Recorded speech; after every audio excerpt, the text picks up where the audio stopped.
Akar rumput sekarang bisa jadi menilai perseteruan antara kubu AHY dengan kubu Muldoko dulunya itu tak lebih dari sebuah dagelan politik saja. Buktinya sekarang mereka telah bisa duduk bersama. Tentu sekarang ini rakyat akan berpikir kembali. Untuk apa kita mati-matian mendukung kalau nanti mereka tuh akan bersatu juga menikmati kekuasaan.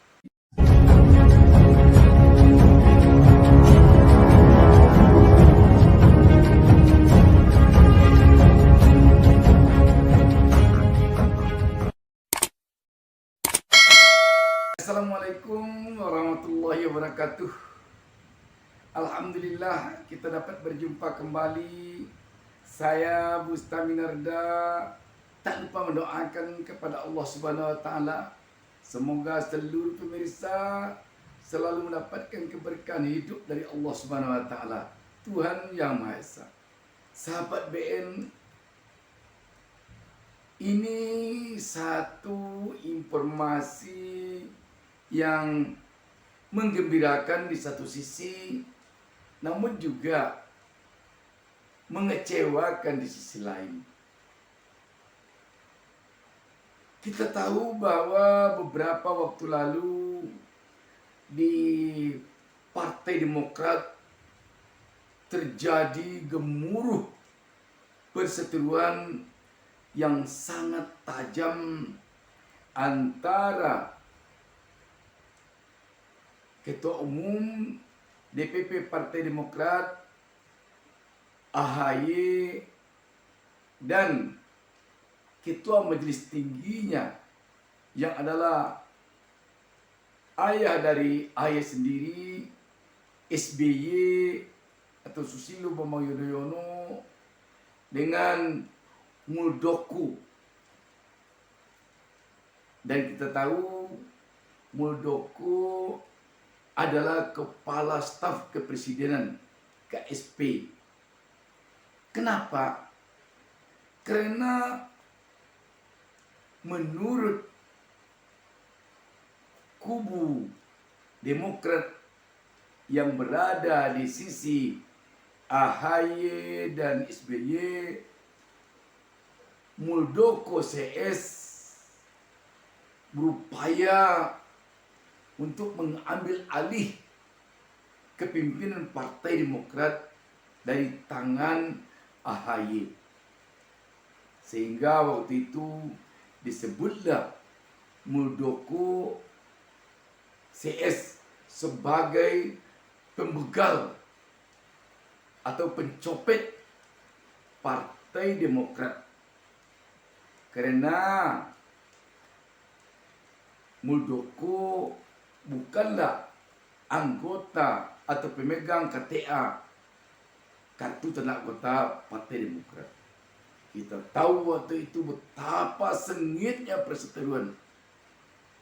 Mulai sejak berlangsungnya KLB, Kongres Luar Biasa Partai Demokrat pro Muldoko di Medan. Itu berlanjut sampai ke pengadilan. Malah terakhir setelah 16 kali tingkatan upaya yang dilakukan oleh Muldoko CS untuk merebut kepimpinan Partai Demokrat dari AHY, sampailah kepada peninjau kembali terakhir yang dimenangkan secara hukum oleh pengadilan di Mahkamah Agung adalah kubu AHY. Sengit sekali perseteruan itu. Kita tahu di kubu AHY itu memang di samping SBY ada juga Andi Malarangeng dan sejumlah tokoh lain. Sedangkan di kubu Muldoko ada Darmizal, ada Johnny Allen, menjadi ketua DPR RI di era SBY jadi presiden. Marzuki Ali tampak waktu itu berpihak kepada Muldoko. Tetapi sekarang mereka telah berada dalam satu gerbong mendukung Prabowo Subianto Gibran. Ini yang membuat publik tentunya melihat bahwa Muldoko yang dikatakan pembegal oleh kubu AHY dulunya sekarang telah bersatu dengan kubu AHY yang kala itu disebut sebagai korban begal. Sebenarnya ini juga di satu sisi ada positifnya, karena Prabowo Gibran telah bisa menyatukan dua kubu yang begitu tampak dulu berseteru sangat tajam. Tetapi di sisi lain tentu saja akar rumput sekarang bisa jadi menilai perseteruan antara kubu AHY dengan kubu Muldoko dulunya itu tak lebih dari sebuah dagelan politik saja. Bisa saja dulunya akar rumput yang berseteru tajam antara pendukung Muldoko CS dan dengan pendukung AHY CS di internal Partai Demokrat. Sedangkan antara AHY CS di elit dengan Muldoko CS di elit itu baik-baik saja. Buktinya sekarang mereka telah bisa duduk bersama. Kita sudah ada mungkin begitu kata mereka, kita di akar rumput, di kalangan bawah, di tengah masyarakat, ada yang antara satu rumah, satu keluarga yang mendukung Muldoko CS tidak baikkan lagi dengan rumah yang satu yang mendukung AHY CS. Tetapi ternyata mereka di atas baik-baik saja, kongko saja. Berarti kita sudah diperalatnya. Untuk itu tidak usah kita percaya lagi kepada mereka ke depan ini, karena mereka baik-baik saja. Kita yang ribut. Bisa jadi itu kata konstituen Demokrat sekarang ini. Dan ini pun telah dimulai dulunya oleh Prabowo sendiri. Betapa kita melihat di tahun 2019 sengitnya pertentangan antara Capres Prabowo dengan Capres Jokowi. Sengit sekali, head to head. Dua pasangan calon, Prabowo Sandi dengan Jokowi Ma'ruf Amin. Sungguh sengit sekali. Bagaimana lantangnya pidato Prabowo Subianto menghantam kubu Jokowi itu. Aduh, tentu demikian pula sebaliknya. Tetapi apa yang terjadi setelah selesai Pilpres, setelah ditentukan pemenangnya Joko Widodo, ternyata Prabowo masuk bergabung, duduk bersama, berada dalam satu kekuasaan di Koalisi Indonesia Maju. Prabowo dan Sandiaga Uno menjadi pembantunya Jokowi Ma'ruf. Waduh, betapa dulunya kecewanya pendukung Prabowo. Dan tentu saja jika sekarang ini disebut-sebut bahwa pendukung Prabowo pada Pilpres 2014 dan 2019 sekarang ini berpindah mendukung Anies Caimin, mungkin ada benarnya. Sebab memang tidak tertahankan sakitnya oleh pendukung mereka ketika mereka bersatu dalam sebuah atap istana menikmati kekuasaan dengan samringah. Sementara mereka para pendukung dulunya, waduh, kita melihat ada yang malah emak-emak masuk penjara karena mendukung Prabowo Sandi. Ada yang sampai masuk penjara. Salah satu pidato Prabowo Subianto yang sulit dilupakan oleh pendukungnya saat itu adalah yang mengatakan bahwa dia akan timbul tenggelam bersama rakyat pendukungnya. Tetapi dalam kenyataannya pendukungnya waktu itu melihat ketika rakyatnya tenggelam dalam duka lara yang dalam karena kekalahan yang didukungnya, Prabowo Subianto sendiri timbul di istana menikmati kekuasaan bersama mantan. Jadi dengan demikian tentu sekarang ini rakyat akan berpikir kembali, untuk apa kita mati-matian mendukung pasangan calon presiden wakil presiden ini kalau nanti mereka tuh akan bersatu juga menikmati kekuasaan. Kita rakyat yang di akar rumput yang sengsaranya terus berlanjut, terus berlangsung. Sungguh meremas jantung pendukungnya. Jadi apa yang terjadi pada AHY dan Muldoko sekarang ini ternyata terlebih dahulu telah terjadi pada Prabowo Jokowi, dan sekarang ini mereka juga bersatu. Sekarang ini Prabowo Jokowi telah bersatu untuk meraih kekuasaan 5 tahun ke depan.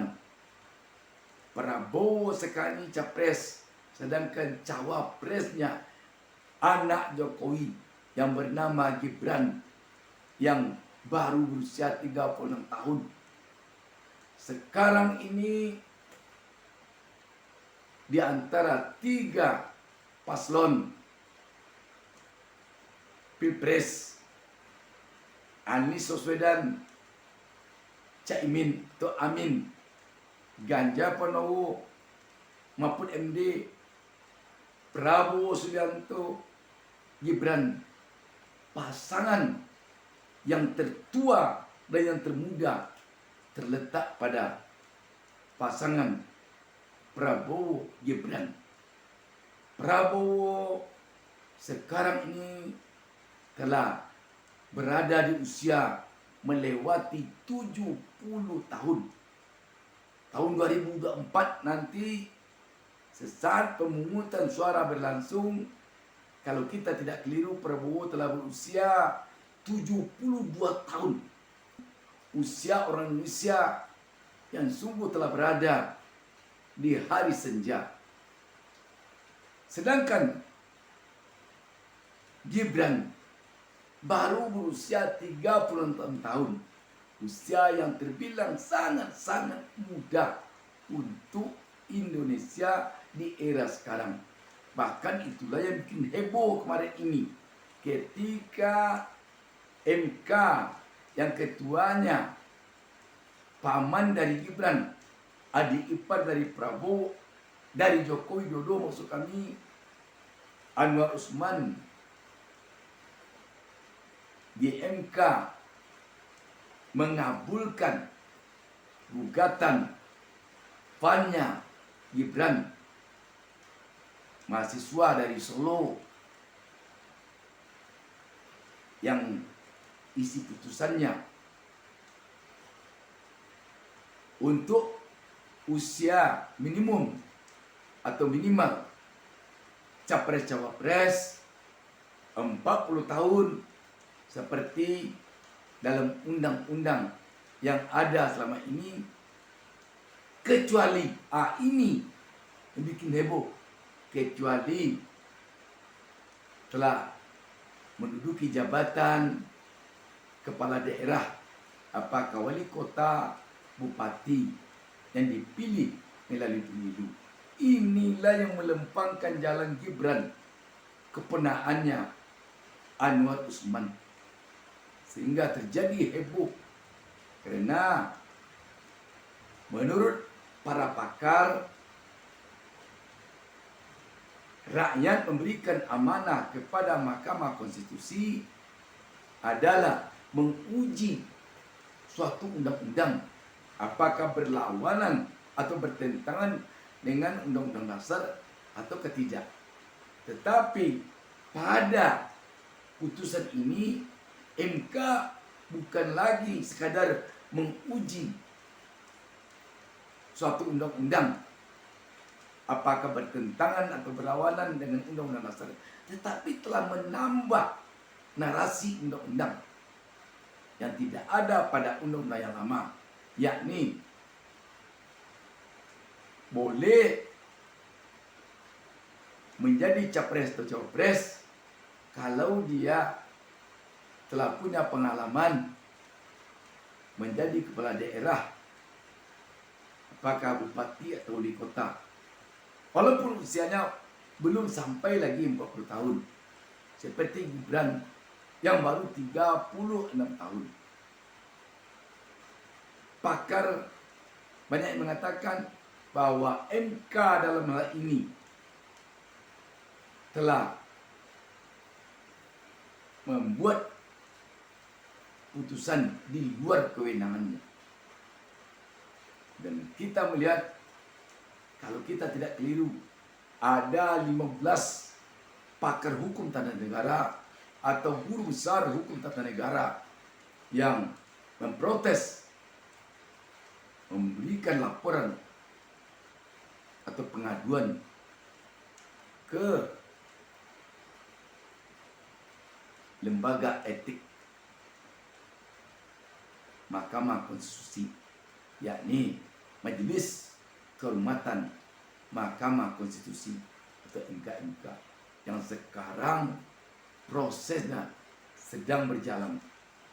Kembali kepada apa yang kita bicarakan semula, sahabat. Memang sekarang ini kita melihat tidak tertutup kemungkinan adanya dagelan-dagelan seperti yang kita bicarakan tadi. Di permukaan para elit itu seperti bertengkar, seperti bersaing, seperti berseteru. Tetapi diam-diam mereka rupanya punya kesepakatan lain. Nanti siapa yang menang, kita gabung saja. Yang penting kita sama-sama menikmati kekuasaan. Soal rakyat yang sudah berseteru, antara pendukung A dan pendukung B, masa bodoh kita. Itu jadinya pikiran rakyat. Kalau itu yang terjadi, maka demokrasi kita di Indonesia pantas kalau indeksnya menurun. Sebab ini demokrasi macam apa kalau rakyat hanya akan menjadi alat perseteruan saja, sedangkan kalangan elitnya sama-sama akan menikmati kekuasaan siapapun nanti yang dipilih atau yang dimenangkan oleh rakyat. Dari 3 paslon sekarang ini, di saat mereka kemarin makan siang memenuhi undangan Presiden Joko Widodo di istana, telah tampak oleh rakyat ada 2 capres yang sama-sama menunduk atau merunduk bersalaman dengan Presiden Jokowi, yakni Prabowo Subianto dan Ganjar Pranowo. Sedangkan hanya satu yang kepalanya sama-sama tegak dengan Presiden Jokowi di sana bersalaman, yakni Anies Baswedan. Ini kadang-kadang memberikan simbol kepada rakyat bahwa kemungkinan yang 2 ini nanti bisa saja akan bersatu siapapun yang menang di antara mereka. Sedangkan hanya satu Anies yang mungkin akan berada pada satu sisi. Dan ini kelihatan juga bahwa baik Ganjar ataupun Prabowo telah sama-sama menyatakan sebagai berlanjut kepemimpinan rezim Jokowi sekarang. Sedangkan Anies satu-satunya di antara tiga paslon ini yang menyatakan berbeda, yakni pembawa misi perubahan. Sahabat BN, tentu perlu rakyat berhati-hati dalam menyikapi permainan para elit kita saat ini. Jangan sampai nanti rakyat meremas jantung, makan hati, karena melihat para elit yang mereka dukung dulu, ternyata mereka boleh dikatakan dalam tanda petik pura-pura berantem saja. Padahal mereka hanya satu tujuan, sehingga siapapun di antara mereka yang menang, mereka akan sama-sama menikmati kekuasaan nanti. Sedangkan rakyat sudah terpecah oleh mereka. Sahabat BN, sekali lagi perlu rakyat berhati-hati di dalam menentukan pilihan di saat-saat dinamika politik berjalannya sangat cepat sekarang ini. Jangan sampai terbuai oleh dagelan politik yang hanya pura-pura berseteru di antara mereka, padahal mereka hanya satu. Mengakhiri pertemuan kita ini, saya akan bacakan sebuah berita. Berita ini diturunkan Fajar Network di bawah judul Pembegal dan Korban Begal Bersatu. Demokrat AHY dan Muldoko dukung Prabowo Gibran. Berita ini hari Jumat 3 November 2023. Fajar.co.id Jakarta. Secara mengejutkan, kelompok Partai Demokrat kubu Muldoko ikut memberikan dukungan kepada pasangan Prabowo Gibran pada kontestasi Pilpres 2024. Dengan begitu, Muldoko akan satu gerbong dengan Demokrat kubu Agus Harimurti Yudhoyono AHY. Pegiat media sosial medsos Lukman Simanjuntak memberikan reaksi terkait sikap yang ditunjuk ke Muldoko tersebut. Diceritakan Lukman, setelah redam terkait upaya pembegalan partai yang dilakukan Muldoko kini memasuki babak baru. Hanya saja akan lebih menarik kerana berada pada kubu yang sama, kubu Koalisi Indonesia Maju, KIM. Setelah bertarung sengit terkait upaya pembegalan Demokrat kubu AHY oleh Demokrat kubu Muldoko, kini keduanya berada di koalisi yang sama, ujar Lukman dalam keterangannya di aplikasi X 3 November 2023. Lukman melihat ada perdamaian di antara Muldoko dan AHY terkait masa depan Indonesia. Dia melihat kedua belah pihak telah menerima satu sama lain. Indahnya perdamaian ala Stockholm Syndrome antara korban pembegalan dan pembegal, tandasnya. Seperti diketahui, anggota Partai Demokrat yang berada dalam kubu Muldoko secara resmi mengumumkan dukungannya untuk pasangan Prabowo Subianto dan Gibran Rakabuming Raka dalam Pilpres 2024. Keputusan ini menjadi perubahan signifikan dalam lanskap politik nasional dan menambah dinamika persaingan Pilpres mendatang. Partai Demokrat sebelumnya terpecah menjadi dua kubu yang bersaing. Satu mendukung Prabowo dan yang lain memilih untuk mendukung Presiden Jokowi. Demikian. Assalamualaikum warahmatullahi wabarakatuh. Jangan lupa subscribe.